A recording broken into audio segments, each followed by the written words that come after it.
Hello viewers, যারা মনে করেন হলুদ একটি লাভজনক ফসল না, তাদের একটি কথা বলতে চাই।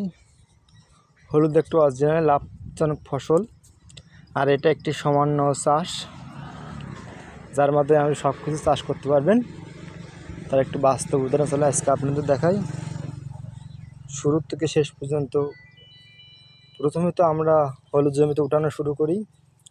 দেখেন লাল শাক, এটা হচ্ছে লাল শাক। এটা প্রথমে আমরা জমি থেকে উঠানো শুরু করি, তারপরে দ্বিতীয় ছাপ্পারে আমরা উঠাই ডাঁটা শাক। এখানে যে ডাঁটা শাকই, এগুলো 2 একরের মধ্যে উঠানো শুরু যাবে। লাল শাক উঠানো হয়ে গেছে, তো এরপরে আমরা হলুদের জমিতে আরও দিই।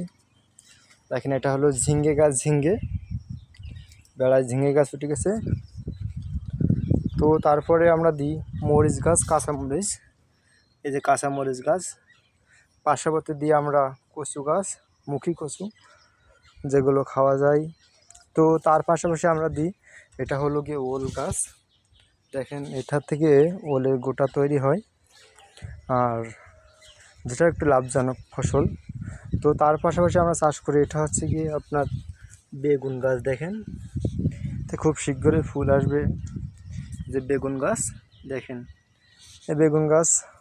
তো এর পাশাপাশি রয়েছে আমাদের আরও রয়েছে, এই দেখেন এগুলো হচ্ছে গিয়ে আলু গাছ। দেখেছেন, এগুলো হচ্ছে আলু গাছ।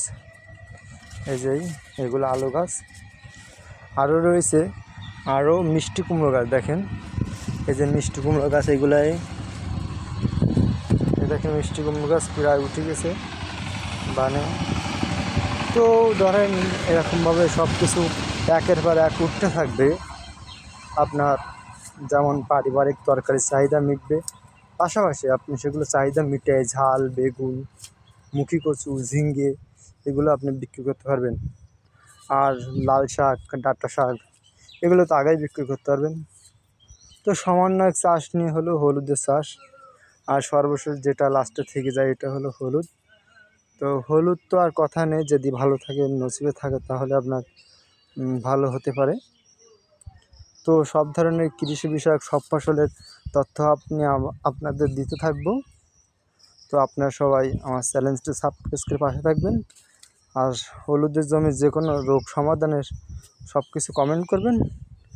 ইনশাল্লাহ সব রোগ থেকে মুক্ত হওয়ার আমি চেষ্টা করাবো। সবাই দেখেন, আমি সবার লাস্টে হলুদ লাগাইছি ভুট্টা গাছ কেটে। আর দেখেন হলুদ গাছ কত বড় হয়ে গেছে এখনই। খুব শীঘ্র এগুলো মাটি দেওয়া লাগবে। দেখেন, সব ধরনের পরামর্শ চাইতে আমার কমেন্টে কমেন্ট করবেন।